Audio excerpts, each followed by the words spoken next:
วันนี้สิมาเปิดประสบการณ์ใหม่ในการเดินทางแต่เวียงจันทร์ไปฮอดสวรรณเขตไปฮอดเสตมุกเมืองพีนการเดินทางของพวกเราก็ได้ฮอดจุดหมายปลายทางในการเดินทางก็ใช้เวลาอยู่ประมาณ12ชั่วโมงเริ่มแต่5โมงจนฮอด12ชั่วโมงที่เราเดินทางแล้วก็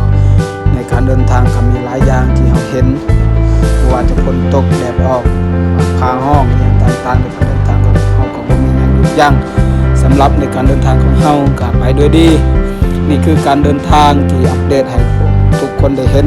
ว่าการเดินทางในครั้งนี้มีรถรางพาหนะต่างๆไม่ว่าจะเป็นรถใหญ่รถน้อยรถจักรรถยางรถทีบที่ประสบการณ์ที่เราเห็นแล้วก็เห็นภูผาอากาศเห็นรถบรรทุกรถยังเห็นภูหมอกภูเขาภูต่างๆก็เราได้เห็นหลายอย่างไม่ว่าจะเป็นรถ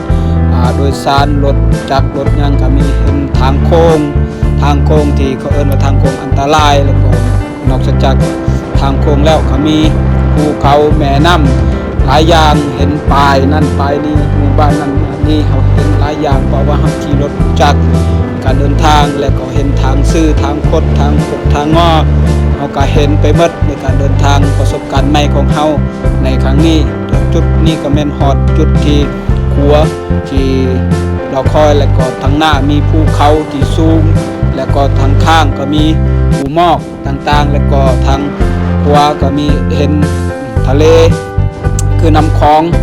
ที่ว่าสวยงามอลังการแล้วก็เฮาเดินไป